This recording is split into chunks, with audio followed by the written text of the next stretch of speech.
கடவுளை இன்சல்ட் பண்ற விஷயம் எது தெரியுமா? Do you know what insults God? அவர் படைப்பை குறை சொல்றது.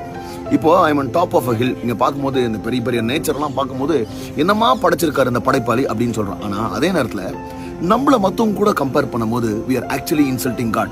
நம்ம when we start comparing us with others, இந்த ஹைட் நான் இருந்திருக்கலாம், இந்த கலர் நான் இருந்திருக்கலாம், என் கண் இப்படி இருந்திருக்கலாம், என் வாழ்க்கை எப்படி இருந்திருக்கலாம், when we compare our lives with others, we are actually insulting God and telling him, நீ சரியா என்னை படைக்கல, என் வாழ்க்கையை நீ சரியா பிளான் பண்ணல, கடவுளே குற்றம் சொல்றோம். இன்னைக்கு ஒன்றும் இல்லைங்க, நிறைய இந்த சேல்லாம் பார்த்தீங்கன்னா எல்லாம் இந்த மேனுஃபேக்சரர்ஸ், அது ஃபர்னிச்சராக இருக்கட்டும், ட்ரெஸ்ஸாக இருக்கட்டும், ரிஜெக்ட் பீஸை தான் சேல் போடுவாங்க. ஏன்னா அது மனுஷனால கிரியேட் பண்ணது.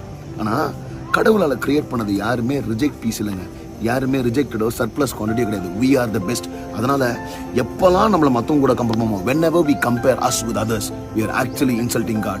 Do not insult him. He is a great creator. He never makes mistake. He's never made a mistake with you. God bless you.